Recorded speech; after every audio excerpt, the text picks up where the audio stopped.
고민정 의원이요. 네. 한 라디오 인터뷰를 했습니다. 최근에 유시민 작가가 매불쇼에서 지금 이제 민주당의 인물평을 하나하나 했어요. 뭐 김부겸 의원, 그다음에 뭐 김동연, 김동연, 김경수, 김경수 다 했어요. 김종석. 아주 그냥 네. 신랄하게. 예.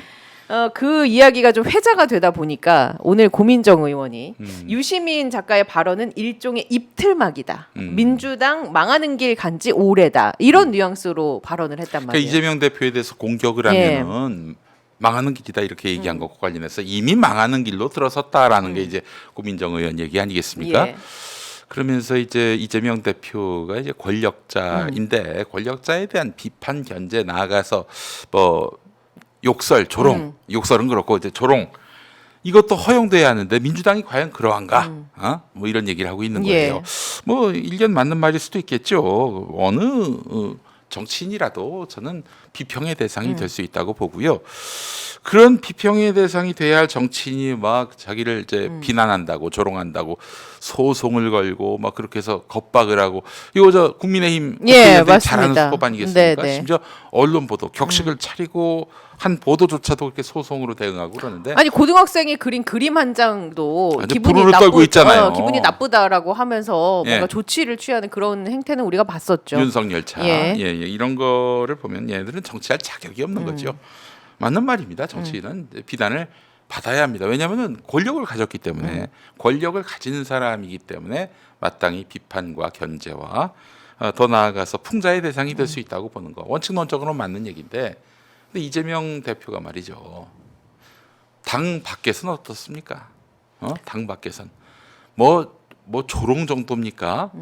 목숨의 위협까지 느끼는 그렇죠. 상황이죠. 그 테러를 당했고요. 살해를 노린 테러를 당하기도 했고요. 뭐 직접적인 생물학적 살해는 아니더라도 정치적인 살해를 하려고 막 사방팔방에서 막 수사가 들어오고 압수수색 들어오고 뭐 실제로 구속영장 청구도 되고 뭐 재판 정말 일주일에 2번, 3번 받고 그런단 말이에요. 당 밖에선 그런단 말이에요. 예. 당 안에서는 그러면은 지켜주고 또 응원해주고 그게 도리 아닌가요? 아니 밖에서도 환호받고 박수 받는 상황이라면은 그 말이 맞을 수도 있어요. 근데 밖에서는 죽이려고 달려드는데 그러면 안 된다라는 얘기를 하고 있는 거예요. 뭐 비판하지 말라는 얘기를 하는 것이 아니라 네. 당 안에서도 그런 식으로 여기저기서 흔들고 그러면은 아니 그럼 뭐야 대체 이 사람은 당신은 비난받기 위해 태어난 사람은 아니잖아요. 그렇죠. 네. 그렇기 때문에 그런 어떤 정치적인 의리를 지키자라는 차원의 말로 저는 해석을 했는데 그래도 고민정 의원이 그런 얘기를 하니까 좀 많이 납득이 되지 않는 부분이 예전에 문재인 예. 대통령 되기 전에 문재인 후보때였을 겁니다. 막 문재인이라는 정치인에 대해서 비판했다가 역풍을 맞은 그런 정치인들 그분들이 막 여러 가지로 앓는 소리를 했어요. 아니 문재인이라는 사람을 비판하면 안 되냐? 이런 지지자들의 과도한 이런 반응은 잘못됐다라고 얘기하니까 이에 대해서 문재인 대통령 뭐라고 했습니까? 그거는 양념과도 같은 것이다. 양념과도 같은 것이다. 예. 그러니까 본인이 공격을 받았을 때 그때 뭐 이런 비난을 할 수 있지요. 마치 노무현 전 대통령이 그런 말을 했던 거 아니에요? 나에게 뭐 돌을 던지고 욕하는 거 그렇게 해서 스트레스 풀릴 수 있다면은 충분히 하실 수 있는 일이다. 그랬던 거 아니에요. 그게 네. 아니라 이제 본인을 반대했다가 욕 먹는 사람들을 두고 그건 양념과도 같은 것이다. 참아야 한다라는 식으로 얘기를 했어요. 예. 뭡니까 이게 대체? 본인이 모시고 있던 대통령께서는 그런 말씀을 하시고 말이죠. 본인들이 비판을 받으니까 그거는 뭐 당이 망하는 길로 간다 네. 이런 식으로 얘기하고 심지어는 그 인터뷰 뒷부분 가보니까 윤석열하고 비유를 하더라고요. 이재명 대표하고 예. 그게 앞뒤가 맞는 얘기인가요? 예, 맞지 않은 말이죠. 비유도 적절하지 않고 네. 그래서 이분이 너무 자기가 이제 비명으로서 비판받는 것을 상당히 좀 꺼려하는구나라는 건 느꼈지만은 그렇지만은 본인은 안 되고 남은 예. 되고 이런 식의 태도를 취한다는 것은 바람직하지 않죠. 예. 그러니까 이제 뭐 보면 명비어천가를 그 쏟아내고 있다. 그게 왜 나왔냐 그래서 이거예요. 명비어천가 그래요. 예. 거기에 따라서 명비어천가일 수 있는데 그런 게 왜 나왔냐 이거예요. 아니 지금 그 무슨 이재명 대표가 권력을 쥐면서 뭐 언론이나 여론을 좌지우지하는 뭐 윤석열 같은 독재자로서 그런 행동을 한다면 마땅히 비판해야죠. 제가 앞장서서 더 비판할 겁니다. 근데 그게 아니라 사방팔방으로 지금 적에 둘러싸여 가지고 코너에 몰려서 그 항상 테러 걱정을 해야 되는 그런 사람. 사이버 공격은 뭐 더 말할 나위가 없는 것이고요. 이런 사람을 지키자는 당원의 뜻이 뭐 그 무슨 명비어천가고 뭐 과도한 뭐 과도한 이틀막이라는 표현을 뭐 쓰고 심지어는 라이크 윤석열 이건 너무 정말 지나친 자기 당원, 자기 지지자 비하가 아닌가 하는 생각이 드는데 여러분 생각은 어떠신지 모르겠습니다. 예, 저는 이런 측면에서 생각이 들더라고요. 지금 그냥 지극히 상식적인 국민의 눈높이에서 생각해 보면 이 12.3 비상계엄 선포 이후로 가뜩이나 힘들어진 국민들이 얼마나 더 힘들어졌습니까? 그렇죠. 예. 그렇게 힘들어진 내란 세력들을 일단은 척결하는 게 1순위의 목표가 아니겠는가. 네. 그러기 위해서는 정권을 재창출해야 되는 게 당연한 수순이고요. 네. 그러려면 대의를 생각해서 일의 우선순위를 생각해서 그것에 화력을 집중해야지 그거 대의나 우선순위를 생각하지 않고 다른 데 더 천착하고 있다. 아주 미세한 부분을 극대화시켜서 한다든지. 이게 사실은 저 문재인 대통령 그 집권 초반에 정말 뭐 고공 많은 지지율 올라가고 뭐 할 때요. 시민들이 뜨겁게 지지했고 예. 또 지지한 만큼 문 대통령을 비판하는 세력에 대해서 정말 사나울 정도로 여론이 막 거기 마크해 줬어요. 뭐 언론사는 물론이고 뭐 정당 뭐 엄청난 공격을 당했습니다. 문재인 전 대통령에 대해서 뭐 좀 과도한 비판을 하는 사람들. 근데 그 마음을 제가 조금 이해가 되는 부분이 노무현 대통령을 잃었잖아요. 노무현 대통령이 이제 뭐 퇴임 이후에 이명박 정권의 그런 정치 검찰에 의해서 예. 수사를 받고 불려나가고 네. 끝끝내 이제 부엉이 바위에서 몸을 던지신 그런 상황을 보면서 그때 사실 검찰 수사 받을 때만 해도 나는 이제 노무현을 더 이상 지지하지 않는다. 그 사람은 끝났다 이러면서 막 진보 진영에서 거칠게 노무현 대통령을 막 비난했고 그랬단 말이에요. 거기에 대한 부채감. 그래 이렇게 노무현을 보냈으니 다시는. 문재인도 그렇게 보내면 안 된다라는 네. 그런 마음들이 모여서 그렇게 뜨겁게 응원을 해줬고 이 정권이 성공을 해서 이 나라의 민주주의가 회복되고 정의가 다시 회복되는 그런 세상을 열어야겠다라는 그 순수한 마음들이 모인 그런 지지였다고 생각을 합니다.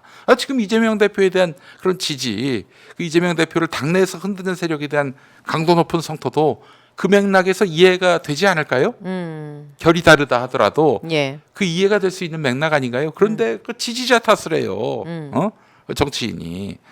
이거는 좀 바람직하지 않고 또 정치적인 맥락을 또 짚어보면은 이게 민주당 내에서 제가 들은 얘기인데 그 최근에 문재인 전 대통령의 평산마을에 친문 의원들이 모였고 예. 당연히 문재인 전 대통령도 참석한 모임이었는데 그 모임 이튿날부터 임종석 전 비서실장을 필두로 이 친문계가 이른바 메시지를 내기 시작하죠.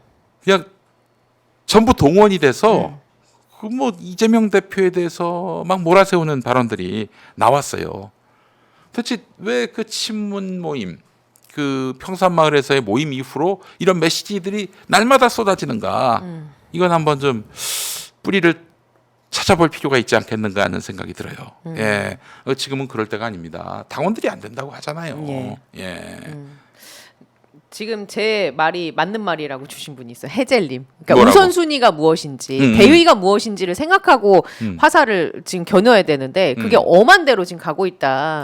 그런 취지의 그러니까 이야기를, 이게 저기 네. 고민정 의원 말이 그 정당하려면은 당 밖에서도 막 진짜 사상 팬들로 넘쳐나는 이재명 대표면은 모르겠습니다. 지금 뭐 저쪽 정치 검찰이 윤석열이 그 사주한 것이 확실해 보이는 그렇잖아요. 당 대표 되자마자 거의 뭐 엄청난 뭐 수사도 안 했는데 기소장이 날라들질 않나.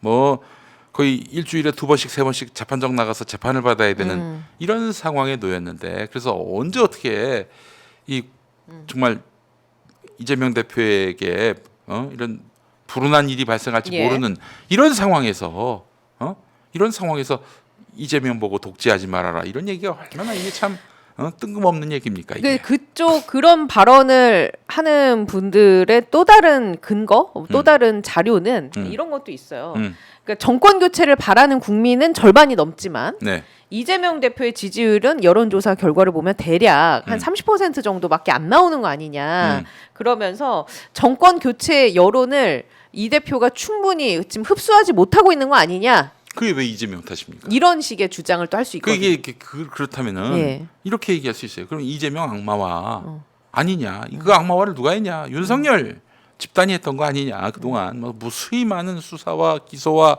재판을 받게 하면서 날마다 법정에 나가는 이재명 대표가 스포트라이트 됐단 말이에요. 아, 저 사람 뭔 죄를 저질렀으니까 저기 나가겠지. 이게 계속해서 공공 미디어를 통해서 노출이 됐단 말이에요. 그리고 사실 윤석열 정권뿐입니까? 문재인 정권 때도 뭐 날이면 날마다 불려나갔고 조사받았고 심지어는 민주당 대선 후보가 됐는데 그리고 나서 이틀 뒤에 문재인 대통령이 대장동 관련해서 철저히 수사라고 지시를 했습니다. 누구를 겨냥한 수사겠어요? 누구를 겨냥한 수사 지시겠어요? 뻔할 뻔짜지요. 그러니까 이 지금 알고 있어요. 민주당 지지자들은 지금 이른바 친문 정치인들, 비명 정치인들 이들은 이재명 대표의 흠결이 있다라고 믿고 있구나. 그렇지 않아도 여러분 기억하시겠습니다만은 2023년 9월에 있었던 이재명 대표에 대한 체포 동의안 그때 투표 표결 붙였을 때 예. 가결됐잖아요. 그러니까 민주당 나왔죠 표가. 공조표 때문에. 네. 그러니까 민주당 안에서도 뭐 그때 2023년 21대 국회의원이 22대 몇 명이나 살아남았는지 모르겠지만은 그때 그 가결표를 던진 사람들 중에 그러니까 여전히 친문 비명 계열에서는 이재명 대표가 사법 리스크가 있다. 뭐 문제가 많은 사람이다. 이런 것들을 전제에 두고 지금 비난을 하고 있는 거예요.